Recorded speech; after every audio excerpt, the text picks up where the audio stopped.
Another episode 7. It's amazing how quick and how fast these things go. And we're talking about software from a R&D perspective, and we're lucky enough to have Francois with us again, Francois du Toit. He's our product director at Instacom. And our topic that we're going to discuss today is how research and development drives software innovation at Instacom. And that literally sits at the core or at the heart of Instacom. And so obviously our innovation at Instacom is managed, governed, and quality controlled by Francois that sits here with us today. And it is an ever-evolving technology, and you need it to stay ahead. And so we take the responsibility very seriously. And today we're obviously talking about the R&D team and how it's constantly improving our software to meet the needs of businesses, not just in South Africa, also Africa, as our expansion has pushed us beyond the borders, and even on continents outside of Africa. A very, very important role, Francois. But welcome you by us. I hope you're going to enjoy the next topic. I think it sits right in the middle of what you do. No, thank you, Roland. Appreciate it. As always, it's a privilege to be here. Firstly, what role does research and development play in shaping Instacom software solution? Yeah, no, 100%. I think research and development is the cornerstone of our solutions that we provide to our customers. And luckily enough, we have a very large technology team that sits in the center of this research and development. And luckily, it just doesn't come just down to me. We have a team for that as well. And inside of that tech team that we have our product team, we have our IT team, and then, of course, the developers that actually writes our products for us. From a software perspective, all of our research and development is done internally. From the process where we start with the idea, through the scoping of that software, going through the development, the quality control, the testing, the implementation, and then the maintenance. All of that is handled internally, which does definitely give us an edge in the market. Yeah, interesting. You talk about all these different cycles. Many moons ago, we didn't have any research and development. We probably didn't even know it existed because when we started, our focus was communication primarily, and evolved. It's now only about 10% of the solution. Obviously, communication is always key in any workforce environment. You need to be able to communicate with each other, but there's so much more these days that allows you to communicate without physically talking to each other, just by utilizing software. And to understand these cycles is quite intense. As I mentioned, I didn't know that it actually exists. Right? We didn't have our own IP when we started off. Yourself included, being one of the first guys that started working at Instacom, and Wayne that sits in the CTO position. You obviously work very closely with him, and together you give us the opportunity to actually take on the world.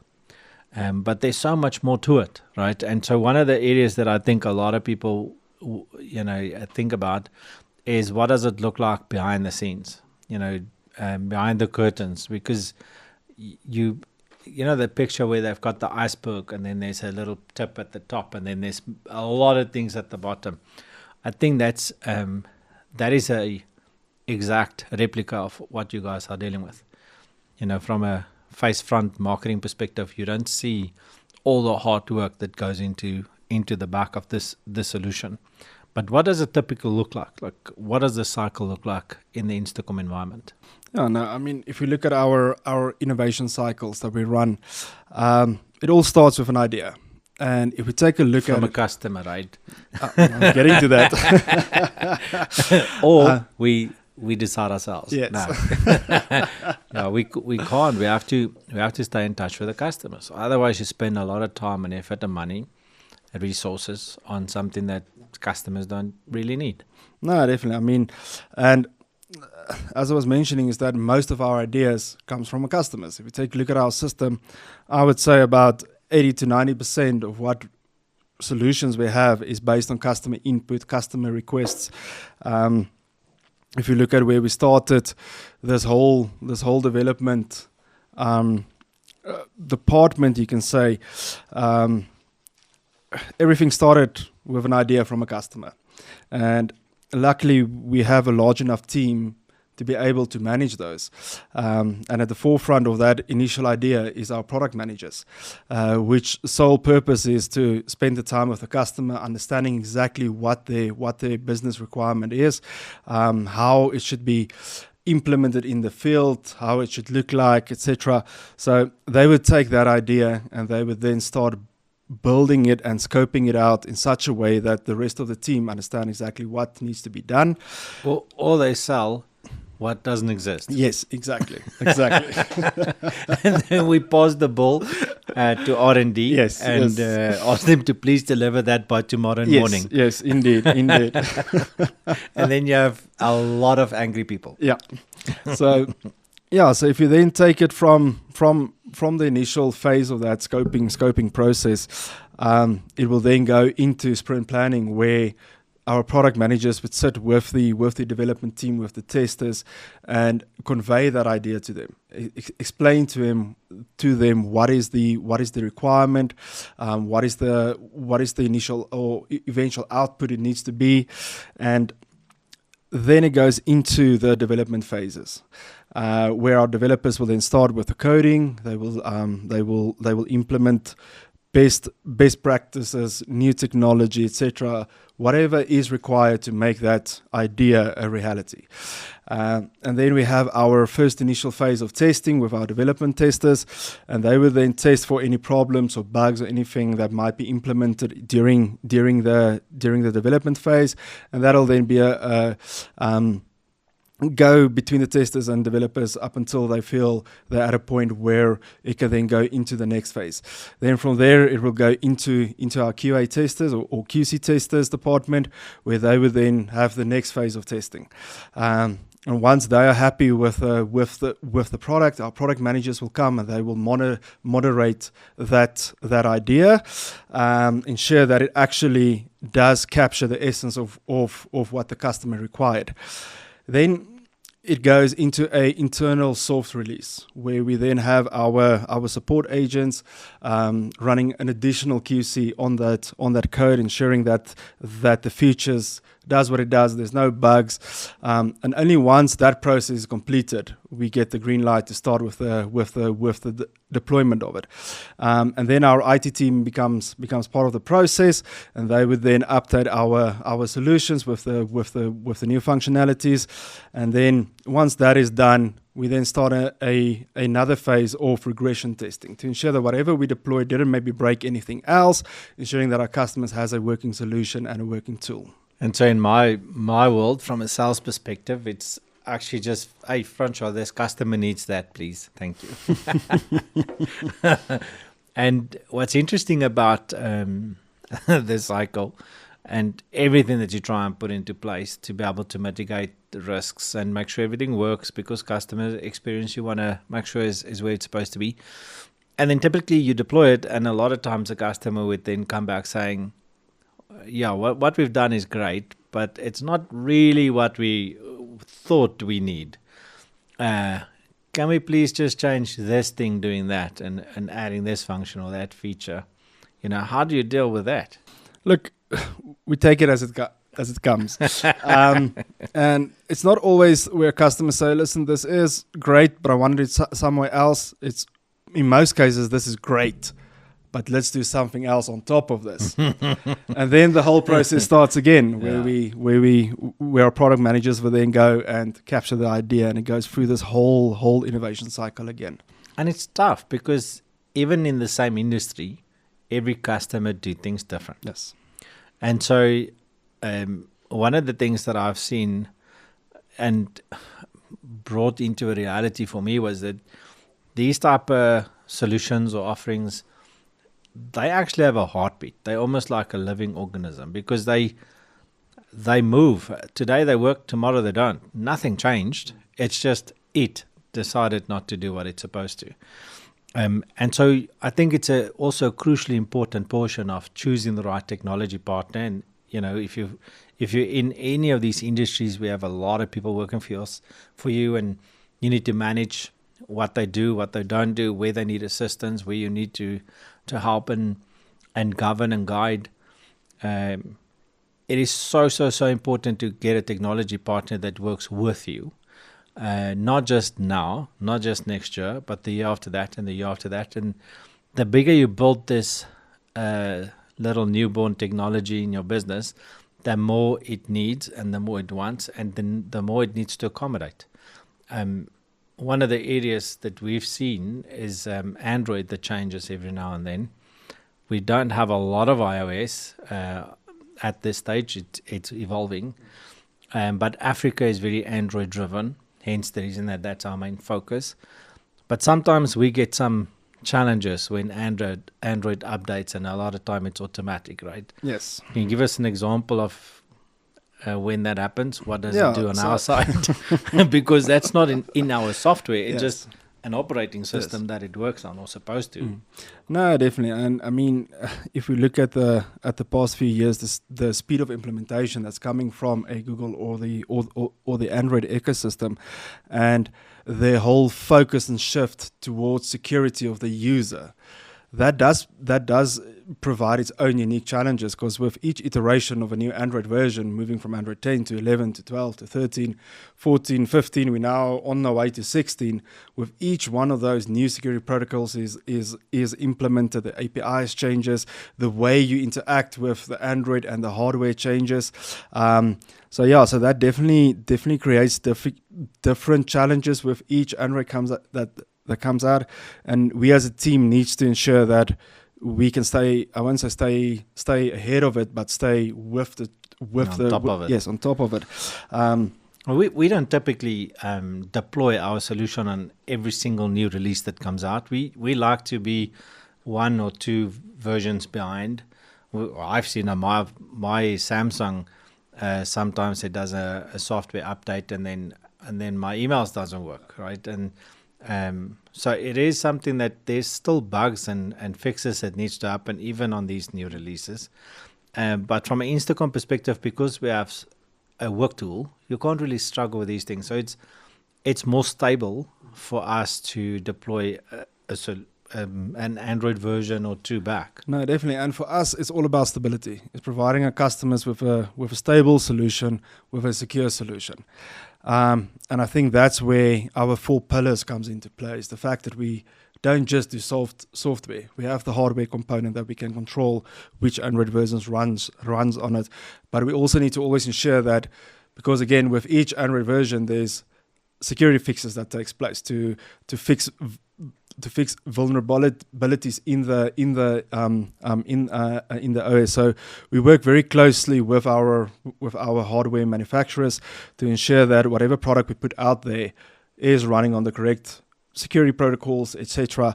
So for us, it's all about providing stability and security for our customers. But we're also not just building our system to new Android versions. How far back do we maintain? Because obviously you can't have a platform that just works on every single device in existence, right? No, 100%. I mean, if we take a look back at where we started when we first implemented our first Android device, and that was running on Android 4. And that has since been put on end of life and not being supported by Android at all anymore, and because it does cause security risk for the end users. But where we currently sit, we support up till Android 4.4 still on certain of our applications. So we really try to ensure that whatever we put out there is secure for our customers. So we don't actually want to go to a lower than a 5.1 Android version at the moment. No. And it's not far away from having to also discontinue arguments like 5.1 Android versions. So it's something that I've never realized. I thought you get an app and it just works. But every single operating system, specific device, all of that has to be optimized, security checked. And I think that's one of the areas that Instacom offers the unique, let's call it USP, a unique proposition in the sense of a client, not just experience, but maybe safety, maybe a little bit of a warm and fuzzy, because we do have a lot of skilled individuals, and it is an extreme challenging environment in the sense of connectivity, security, maintenance on the application, specialize in the hardware component of it, and that's even outside the 24/7 support that customers these days would need, right? It's not even something that they want. It's something that they need to be able to function regardless of industry type.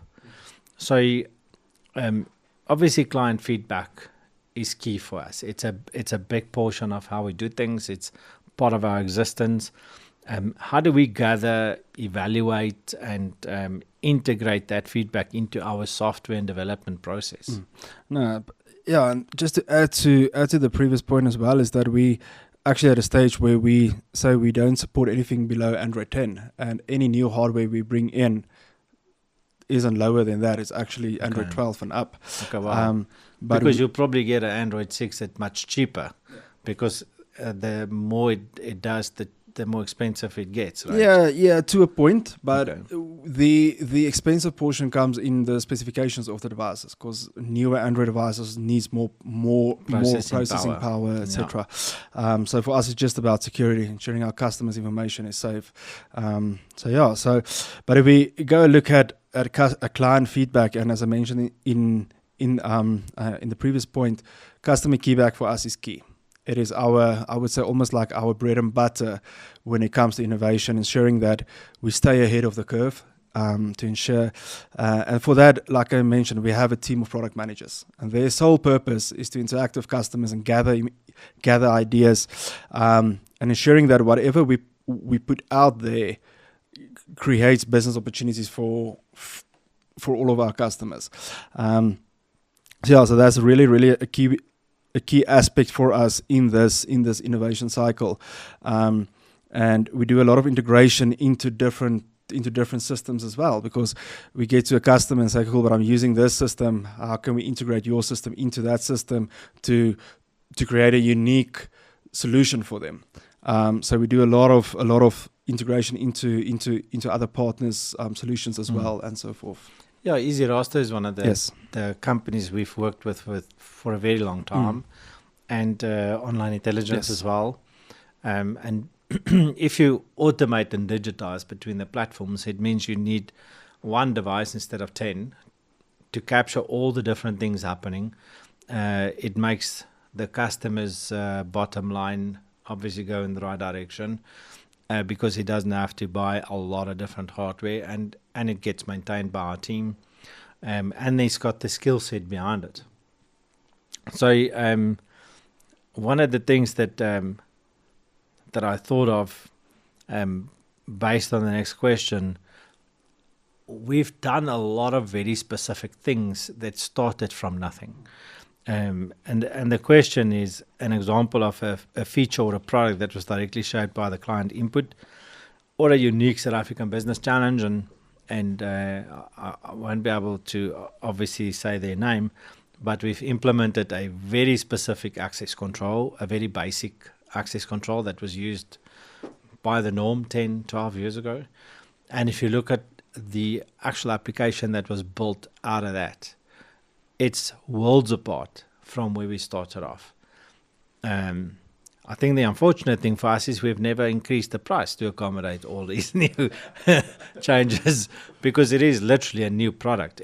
What it used to be is maybe 10% of what it does now, but it took 10 and 12 years, and it was literally trial and error with the customer, working through that. What are some of the other examples that you can think of? No, I mean, if we take a look at back when we started with our products, as you mentioned, we started with communication, and one of our first and oldest customers back then, where our ops director Johnny used to work and manage the company, as we sold our communication solution to them, and then one day it was like, okay, you got communication, but can you do guard patrol for us? and that's where I think a lot of the innovation started. And we spent months with them to understand exactly what their requirement is, what does a smart guard patrol solution look like? Because previously, up until that point, almost all guard patrol solutions was all technology. It was a baton system. It wasn't a live solution. Very reactive. Yes, very reactive. And then from there we started building our guard patrol solution. And as we've gone along, as soon as we implement the guard patrol solution at a new customer, say, okay, cool, this is great, but can you do this? And can we add that? And can we have this functionality and this report and that? So it's an ever evolving ecosystem based on customer feedback. A very interesting statement. Because I think the word that I want to link to that is the maturity of Instacom in a workforce solution versus literally 3 days ago, a new company popped up. The maturity in the solution is impossible to compete in this market with someone like Instacom that's been there for 15 years. It's not something that you can build or have as an overnight product set or solution set. It is something that evolves with customers.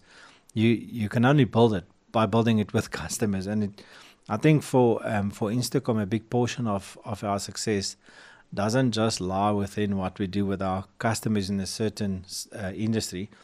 We have multiple industries, and every single one of them adds features to their requirement, but it's exposed to every single other customer. So you can actually sit in a logistics company that can utilize functionalities that was built for facility management or asset management, or it's actually endless, but you don't pay the price for the development of it.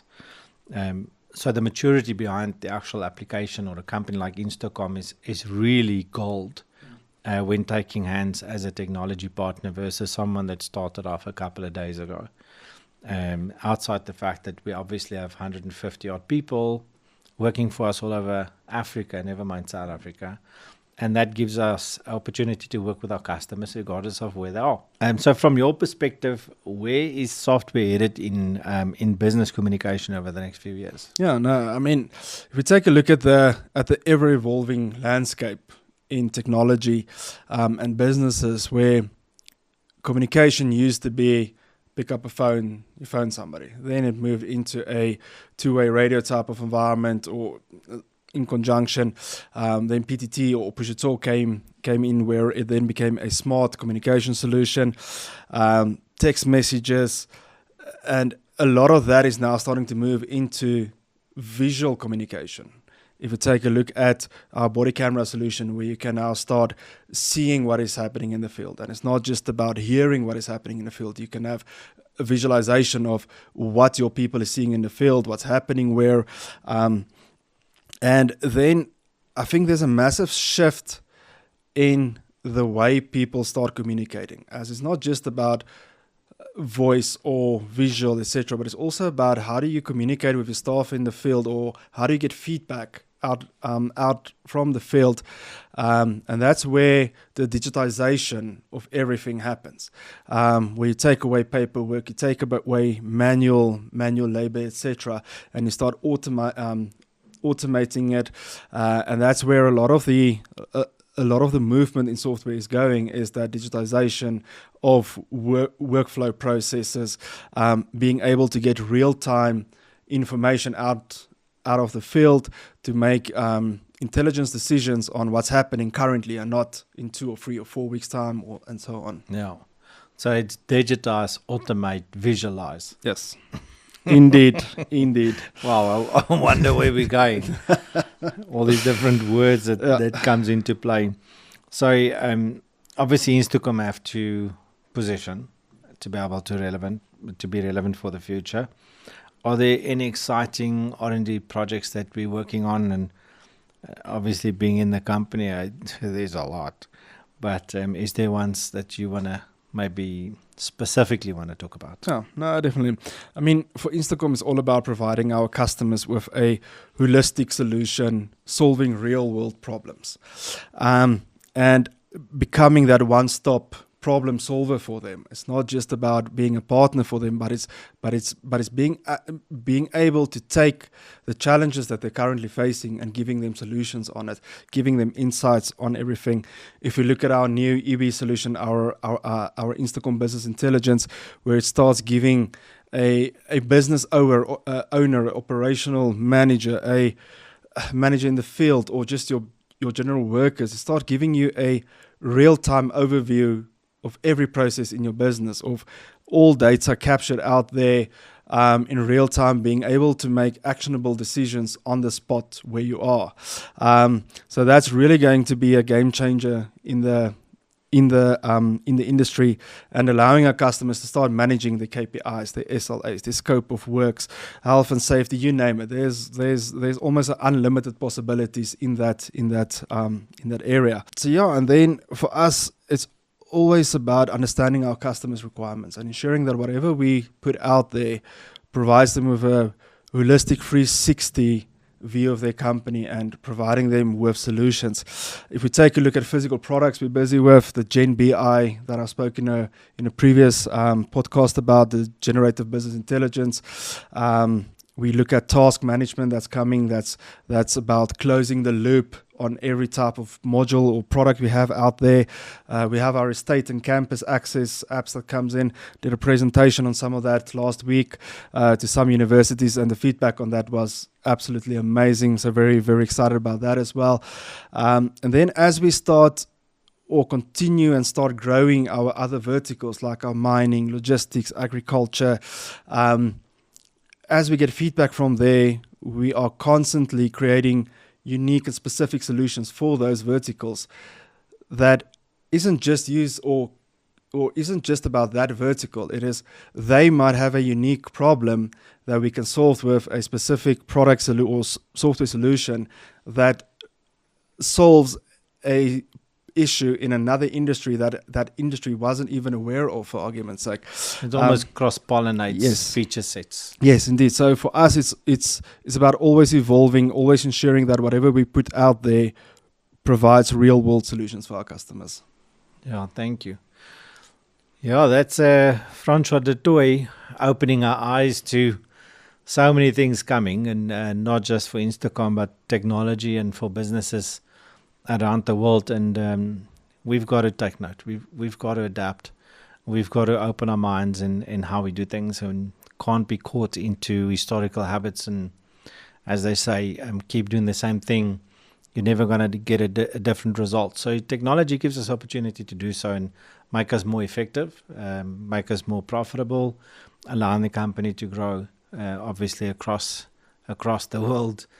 Thank you very much for your time. Really appreciate it. It was really insightful. Learned a lot again, and I hope every single one of you guys have learned a lot also from Instacom and how we do things.